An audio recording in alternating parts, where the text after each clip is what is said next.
Ladies and gentlemen, we are live. Cam, Smith, Anna Gibson, welcome to the Steep Stuff Podcast. How's it going, guys? Thanks, we're doing good. Hey James, great. Yeah, fun to have triple combo. Yeah, I know. I don't do too many of these. So this is I'm gonna figure out how to like divvy up the questions and stuff like that. It should be kind of fun. First off, Cam, happy 30th birthday, dude. Welcome to we gotta give a round of applause. It's pretty exciting for you. Cool stuff. Thank you. Yeah, joining the club. Yeah. Awesome. All right, so guys, you're over there now. This is a pre-Worlds chat.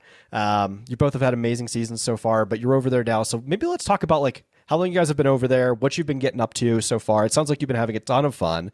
Maybe talk about that a little bit. Anna, I feel like you should explain what's happening right now. All right. Yeah, Cam and I have been in Italy for a couple of days. We're with the USA Skimo team, which has been super fun.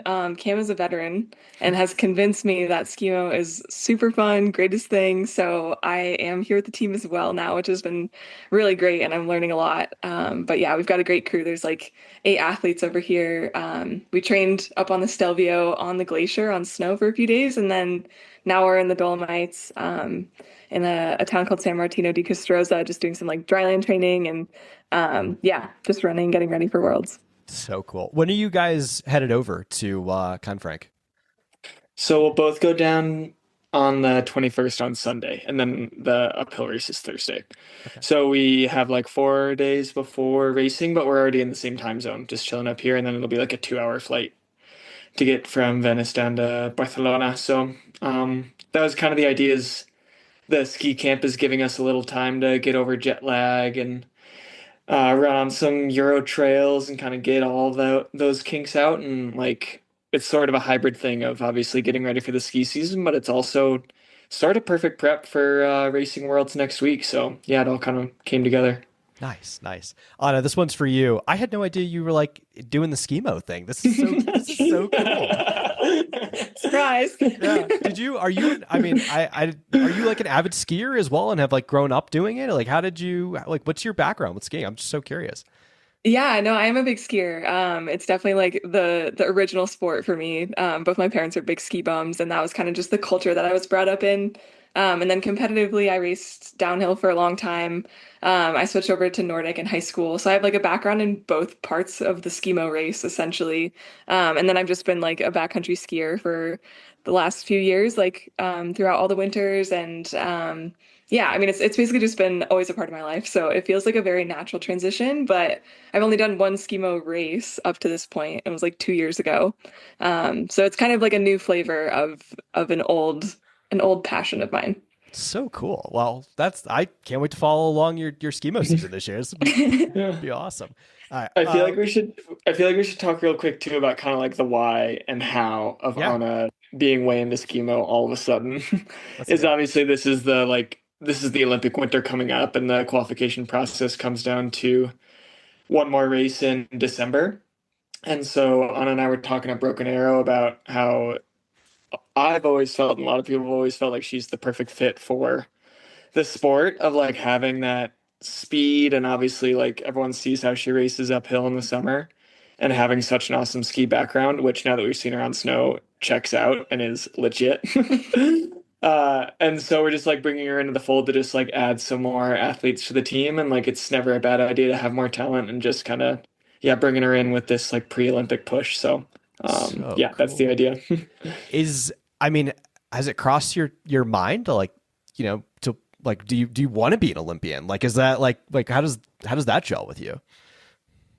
I mean, heck yeah. Like who would say no to that question? Like it definitely is something that's on all of our minds, but also like that's like the golden thing that could happen with this journey for me right now. But like, it's not the reason necessarily why I'm doing it. Like, it's just because like kind of it instigated like happening right now with the Skimo thing. Like I definitely think I would have found this no matter what, and like at some point here pretty soon, but it's definitely like put the hammer down a lot. It's like, okay, like we're gonna train, we're gonna like figure out how to do this really fast, like gotta practice my transitions and like get dialed. So it's definitely accelerated the process. Yeah. So cool. And this is the technical question I was going to go to next is how hard is it to learn like how to be really quick at those transitions? Like, is it pretty easy or is it a steep learning curve? It's definitely like kind of a steep learning curve. Like I didn't really know what I was doing when I first started trying to be fast. And then like going to these camps, like we have a great team coach and like, other great athletes on the team who are all really good. And so like I've had a lot of coaching and a lot of like direction. And then it got way easier once I realized, okay, that's what I'm trying to do. That's what it's supposed to look like. Here's the little tips and tricks to make these things fast. So then I felt like I like just, my ability like skyrocketed. And now it's just a matter of like the consistency, like every single time I do the same transition, trying to like hit a really consistent time. Cause like right now I'm kind of like, I'll nail it sometimes and then I'll totally fail others and it'll be like fumbling. So it's definitely a learning curve, but it's cool doing a sport that's like a skill thing. Like I feel like running, you don't improve that fast. Like it's a very like, it's a thing that you like have to train day in, day out and you like see these slow gains. Whereas like with the Skimo transitions, it's like, the gains are slow, but they're also like happening like week to week and you can really see it, which is really fun. That's amazing. I'm so excited to see like how quickly you catch on and how you develop in it over the next few months or even like the next 6 months or 7 months. So it's going to be awesome to follow along. So thanks. Very cool. All right, let's talk Worlds. This is a very unique opportunity for both you guys because you guys are both on two teams. What does that feel like? Is there more? And you can answer this one at a time. I think the big question here is, are you putting more emphasis on one thing versus another? Like, how does that work for you both? Definitely not. Like I'm fully hyped for both races and giving both races equal attention and intent with training. And obviously like once the gun goes off, it's 100% in both, which is really nice that we have the uphill first and a few days before because nothing about like spending yourself on that course is going to do anything harmful for Sunday. But yeah, so like equally stoked for both for sure. The uphill feels a little closer to me just because it's happening first. Like I keep thinking about like uphill, and then when that's passed, it's going to like take so much pressure off for Sunday and like help the classic or like help performing in the classic just since like a race has already happened. But because it's happening earlier and because I think I have a better chance of like a breakout run in the uphill, that's like maybe from that perspective more exciting, but like definitely equally like intentioned and focused for both. Cool.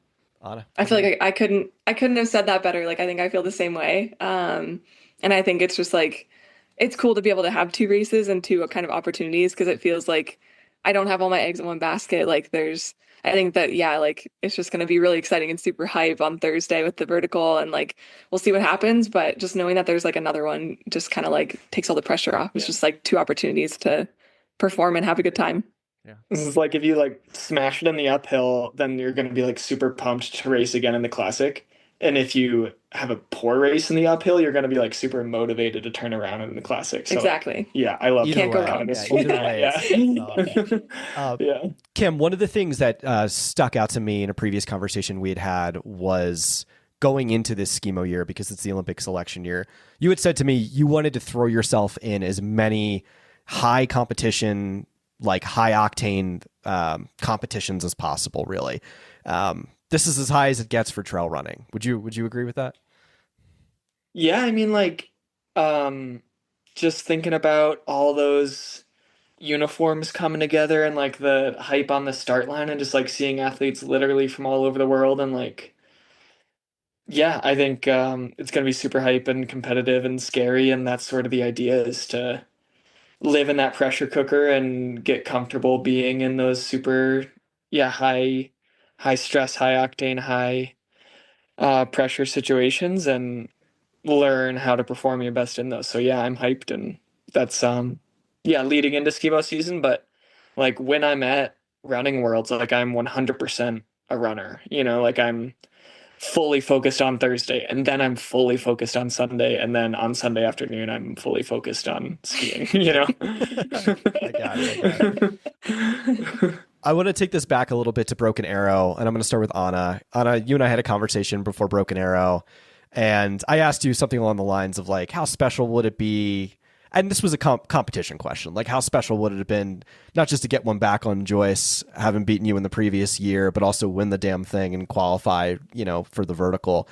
And you gave an amazing answer, but I didn't get to talk to you after the fact. I'm very curious, like, how did that feel and how sweet was that victory?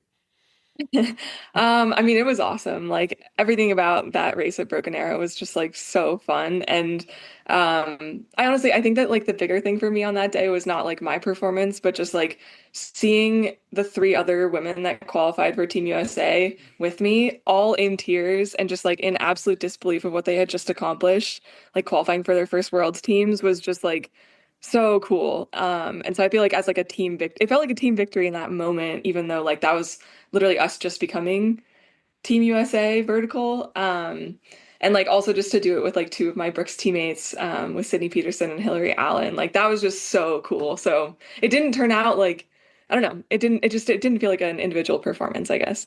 I love it. I love it. Cam, Broken Arrow question as well. Mason told me that on the 23K start line, you had kind of pulled the guys aside. I think it was yourself, Taylor, and Mason, and you're like, this is our first opportunity as Team USA to show up.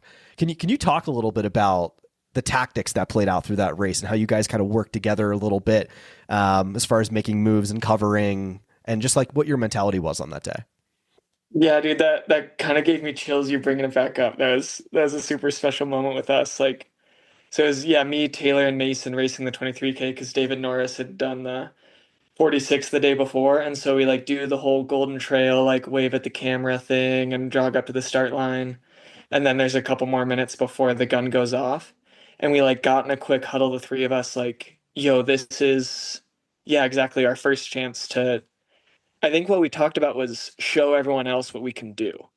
So it's like, we want to show right now that when we get to the World's Classic 3 months later, that we're like the team to beat and we're here to make noise and crush it, And so then the gun goes off and it ended up the three of us were sort of running in a bit of a train for a while, which was super sick, and like encouraging each other as we were passing each other. And it sort of felt like the beginning of our team, was like happening in that moment. So it was super cool to race with each other. And then we finished all in order too, which was really exciting. And it's just like we talked about, like we wanted to show what we can do for the coming classic race at Worlds. And now we actually get to do it in just a few days. So nice. Super pumped.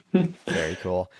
Kim, one of the things that impressed me about you, and it seems like a lot of you have taken and shown a lot of really strong leadership just with being able to put these like a camp together and have a lot of, I think a lot of folks, both on the vertical, on the mountain classic teams, everybody kind of come together in Buena Vista for this camp that you put together. Can you talk a little bit about that and how special of a moment that was for everyone?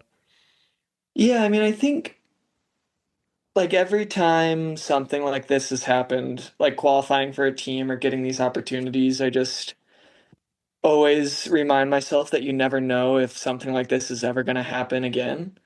And now in my old age of being 30 for the last few hours, it's just like, even if people make more teams or the next Joe Gray's out there somewhere that's going to do this every year for 20 years, like this exact group will never be together again as teammates. And so this is our only chance to have this group together and be this team and have this performance and go to this world championships. And so I just want to like squeeze every bit out of that we can. And so like, let's spend some time as a team. Let's get hyped together. Let's like have some team camaraderie. Let's push each other on an actual training run. Like, it's not like we got together and just like played dominoes for a weekend. Like we like ran a bunch of peaks and kind of a lot of us got crushed and it was awesome. And so I'm just like, these are really, really special opportunities and I'm just trying to make the most of it myself. And that means kind of bringing everyone together. And we had so much fun. At that weekend and just getting to know each other and laughing and training and just made me so much more excited for Worlds. Wow. That's very special. Can you go in a little bit more on like some of the, I heard from, I think it was Sydney who told me you guys did Harvard and Columbia or something like that. Like what were the training runs all about? Yeah. So we got together on like Friday night and both nights we like cooked at Tyler's family's house. which was awesome. So we like were cooking our meals together, eating together. And yeah, we woke up Saturday and then went up to do Harvard and Columbia, so two of the 14ers, and a few people had done other 14ers the day before, and so not everyone was together the whole time. We kind of like branched off a little bit, which was kind of a nice route because then everyone could do kind of as much or as little as they wanted. And yeah, just like rolled up to some peaks together. And then the coolest thing was it was sort of like a mountain running team thing, but we know that Noah Williams just lived right up the road. And so he pulled up with a couple other super strong runners of his friends that were all getting together. And so we had like the deepest group run I've ever had in my life. It was We're like 15 people, 15 like elite trail runners running down the trail together. And it was just like crazy. It was so cool. Yeah. It felt like being on like a college team again, like Totally. total throwback. It was really cool. And I felt kind of bad because we were like mowing down hikers and runners as a group of like 15. It's like the slowest person in the group was like a pro runner. And so I felt really bad if people didn't like recognize that that was the case, that this like group of 15 just like rolled up on him like a train because it was, yeah, a crazy group. And so, yeah, like did a super solid run, which was like, yeah, fun because it was sort of normal for some people. And then like Tyler comes from like a crushing roads and track background. I was like, oh, this is the longest run time wise of my life, like by an hour. And we ran for like 4.5 hours. Yeah. And so it was sick that like, whoa, like this was a huge day for Tyler. And it was like, yeah, that way for a lot of us and just like, yeah, kind of a cool way to push each other. And on top of that, like just be in an awesome wilderness area and on some mountains and just have a good time together. That's so cool. And I think it's just so important for, I think on paper, it's easy to look at both the women's and men's mountain classic team as well as the vertical teams and say like, these are teams that have a great opportunity to medal. But I think one of the things that's just so important is like also just building that camaraderie, getting to know one another. And like you said, like having this specific team in this specific time period, it's not going to happen again. So you might as well enjoy it and make it very special and really just develop relationships as well, which is so cool. Totally. Yeah. And like that, like when you feel like you're a part of a team and like the race is on the line, like, and you're maybe not where you thought you'd be, or you are where you thought you'd be, and things just hurt really, really bad, but like, I need to make this pass because my teammates are counting on me. Like, it's just going to make us stronger. So yeah. We're hyped. Amazing. All right, I want to shift gears a little bit on this question's for you. I got to get into Sierre-Zinal. You had an amazing performance, 8th place at Sierre-Zinal. We didn't get a chance to kind of recap it, so I want to talk to you about that performance, what that meant to you, and just what it meant to you, and just where you were confidence-wise after that. Yeah, I mean, I don't know. It was kind of an interesting experience, actually. Like, I look back on Sierre-Zinal, and I will tell you that's like, I think mentally the hardest race I've run all year. And like, I didn't come off of it like feeling supremely confident or anything like that. Like, I had a really hard day. And like, I just don't think that the paper really shows that. I like rolled my ankle super hard, like the hardest I've ever rolled it 6 days before Sierre-Zinal. And I flew over to Europe with like a balloon of an ankle. It was literally the size of my calf. And I was like, by any means, like I should not have raced probably, but I like somehow turned a corner just in time, like decided it was worth it. And like, I don't know, I thought I should do it. So then I get on the line and like things were going fine, but I like had also known what my splits were from last year at Sierre-Zinal. And so like I start running this race, my ankle's kind of bothering me. It's like a little in my head. I'm like, okay, I like really just can't roll it again. And then like I see my first split, which is like an hour into the race, and I was like 5 minutes back from where I was in 2024. And like, granted, like 2024, I had a great race there. Like that was probably the best race of my year. And so I knew that, but I was also like, dang, like I think I'm way fitter than that. Like all my results this year would seem to say that I should be running like 5 minutes faster than 2024, not 5 minutes slower. So I kind of like mentally just like freaked out. And I think like, yeah, it was just really challenging to like stay positive and keep running through that. And I just had to put my head down and be like, okay, like maybe today's just not my day, but like I'm still gonna try and like just enjoy this experience. Like Sierre-Zinal is just a really cool race. And so yeah, I kind of just like kept grinding, and somehow like by the end of the race, I had like made up those 5 minutes and gotten 3 minutes faster. And so like I still ran faster than last year, even though the race was deeper and I was 3 places back from where I finished. So it was just kind of like, yeah, it felt like just one of those races where like I crossed the finish line. I was like, I am honestly just like exhausted. And that was like one of the hardest things I've ever done. Like it just felt really difficult to like stay positive. And yeah, the like eighth place result and 3 minutes faster than last year is like, it's really good. I know that, but it just didn't feel like everything I was capable of because I was just like very consumed by like questioning my pacing and my fitness and my ankle and all this stuff. Oh man, I feel like that's such a hard race to nail. Like that's probably one of the hardest races to nail, it seems like. It is. Yeah. I mean, a lot of people have like catastrophic blow-ups and like crazy things happen to them. And, you know, you're like running and you're like seeing your friends like curled up on the side of the course, like puking and stuff, and just like mentally being like strong through all of that and the heat and like, yeah, there's just so much going on. There's so much that can go wrong. I was talking to someone, I can't remember who it was. Someone got heat exhaustion. Like a lot of people get like heat exhaustion at this one. Why do they start that race in the like it's like really They started at 11 in the morning. horrible. It's like crazy. Yeah, it is really wild. I don't know why they do that. That's absolutely nuts. We'll have to. I definitely want to talk more on it at some point, but for the sake of time, I do want to get into one more thing. I heard through the grapevine that you were considering doing the Grand this year.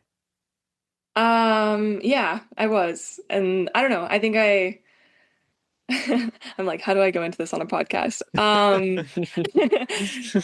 Yeah, I guess like I don't know. I think a big part of it for me deciding not to do it was the ankle. Like knowing that I had qualified for 2 races at Worlds was like a key person of this team. Both of the teams going over to Spain. And knowing that like if I rolled my ankle again running down the Grand, which is very technical, like and just very rocky up at the top, like I don't know. I think it could have been a season ender for me, and I just like really needed to like prioritize Worlds. So I think that was like the biggest thing on my mind. Like I was super set that I was going to do the Grand this year. Like it's in my backyard. It's like literally the mountain I've been looking up at my entire life, and like I'm itching to do it, but it just wasn't the right timing. And I think on top of that, just like I don't know, trying to grapple with like my why for like why that mountain is so important to me. And knowing there's just been a lot of hype and buzz around it. Like I don't want that why to like get confused with like the publicity or yeah, any of that. Like for me, it's like I honestly wish I could go do it and like it be in a complete silo and like nobody even know. And I think like I don't know, it just the timing just on all fronts, like emotionally and physically, just like did not feel right for me this year. And yeah, I'm just focused on Worlds, but it's definitely something that I will do in the future. Oh, I really appreciate that candid answer, and yeah, I definitely hope to hear you go after it next year or in a different year. So, all right, I want to shift gears back to Worlds. This is a question for both you guys. Whoever wants to answer first, go for it. It's just this is an interesting type of squad we're sending in the sense where like we really have opportunities here for like not just high expectations, but for medals. It seems like with the amount of talent that are on these teams. What are your personal expectations, and what would it mean to you to get a medal at these races or one of these races? Oh boy. Like, so I raced the uphill at Thailand, and we were going in with me and Joe and Dan and 3 score. So it was going to be all of us. And we were talking the night before, like, man, like, let's go for this. We got a strong team. Like, this is awesome. And pretty much all 3 of us had like good but not great days.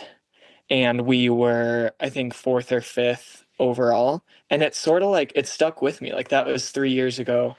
And I just remember like being disappointed that we didn't get it done as a team with our group, and then being like so excited for all the other teams. Like everyone remembers like the Team Visor men's long distance trail with like Adam first overall, and then all the other boys like hyping each other up on like the Visor thing, and then winning like the team gold too. And I was like, man, like that's so sick. And it just like stuck with me of like yeah, more so than I wanted the individual result. Like it'd be sick to like win as a group. And then I missed Innsbruck with my ACL and everything, and then this is my next chance. And so like more than anything, honestly, like I'm thinking about those team results. Like it was just so cool to watch everyone be hyped. And there were other teams that that won a bunch of medals too. Like that's just one of the examples. But like I have these two shots with these two groups to like get it done together, and like that's kind of what I'm focused on. And I mean that's going to lead to like me racing 1000% all out and doing my best. And like we'll see where the result shakes out from there. But yeah, I'm just kind of hyped to see how both the teams do. And I also know like in the back of my head that there's an overall for the whole week, like which nation, and it's men and women. And like looking across the board, like I cannot see how we can't smash it with all, is that 8 races? Yeah, 8 no, with the juniors too is 10. So like, yeah, I can't get that out of my mind of like where we have this opportunity as a whole group. So like, yeah, I'm not really thinking about I need to be top this, I need to run this time. Like I just kind of yeah, want to be a part of good teams. Amazing. Anna.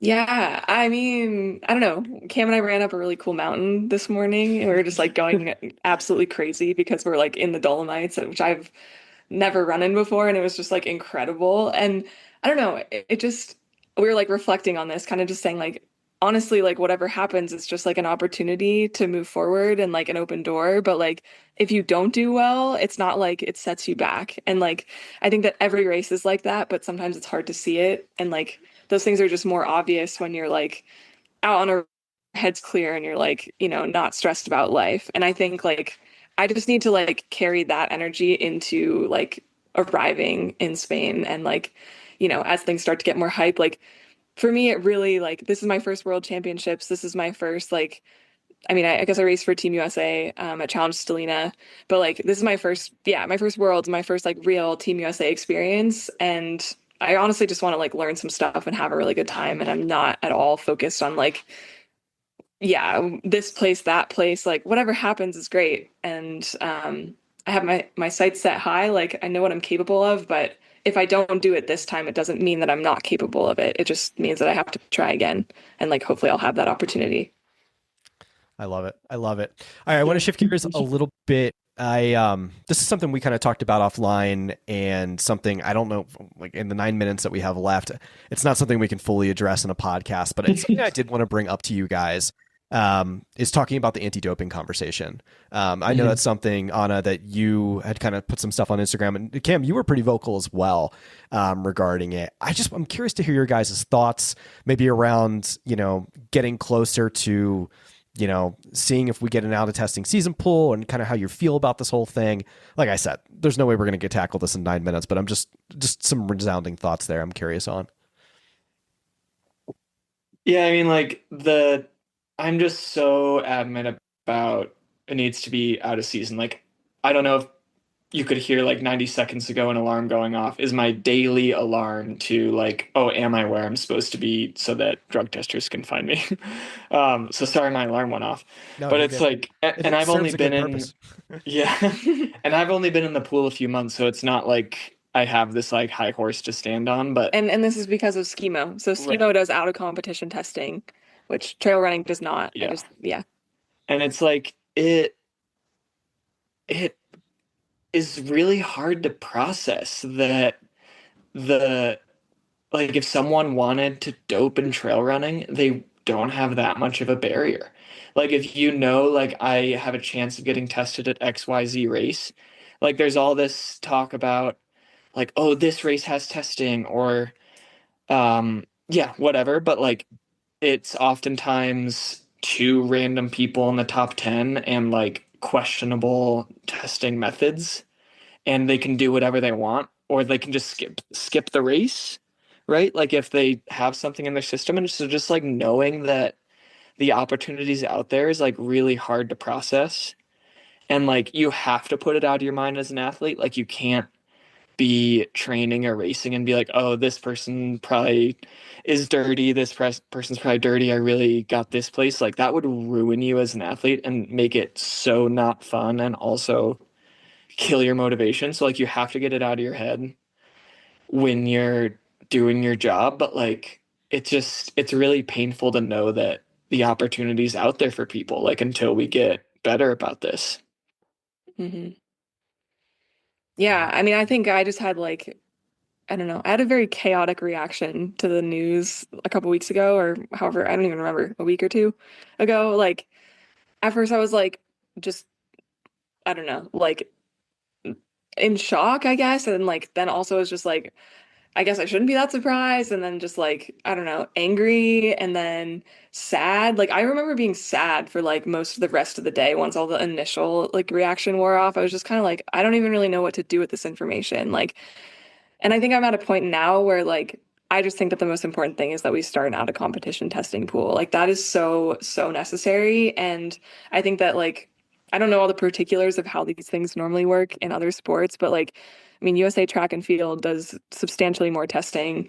There is an out of competition pool. Like I don't know why trail doesn't have that. Obviously, you know, a lot of other sports do it. And so modeling it after that makes a ton of sense to me. And um I also think like just the biggest reflection that I've come to is like, I don't know, kind of just like a sense of peace of being like, okay, like the sport has gotten big enough now, it's developed enough, there's enough like, you know, financial opportunity and sponsorship opportunity and all of that, that like doping is something that other people might do to like try and get to the top. But like I feel fortunate to have like great support. I have, you know, a community of people who are all like supporting me, rooting me on, like like stable sponsors, all of that. And it's just like I don't know, it doesn't change the game for me. Like knowing that other people might try to cheat the system, it feels more like they're cheating themselves than cheating me because like I don't know, the point of sport is like to try to be your best and see where that puts you in the world. Like it's not to just like be at the top. Like that to me isn't the point. So Right. I don't know. I think I've just kind of like had to come to terms with that as this being like the first time I've ever felt like personally like affected by a positive doping test of another athlete. Yeah. I think like anyone could listen to what Anna just said and like get a lot of inspiration for like continuing to compete and like pursue dreams in this sport, regardless of what's going on. And like the other layer to me is like what Anna just said is gold, but also I have trust not in the system to like eradicate doping as it is right now, but I do trust that the truth is going to come out. Like it might be 5 years, 10 years, decades down the line, but like anyone cheating has people helping them or like it's part of teams, there's doctors, like someone supplied the drug, whatever drug it is somehow. And so like it might be a long way down the line and like definitely if you like you're where something's still being taken away from athletes when someone's winning dirty right now, like being awarded a medal retroactively is like so far from winning something. Like Yeah. that's still a shame and it's lost. But like knowing in my heart that like people will face the music one day gives me a little bit of peace. Like even if they're still stealing right now. Do you? It's just so much emotions like wrapped up in it. I just have like a question related more so to I don't know conversations that you might have had with others in the sport or decision makers in the sport.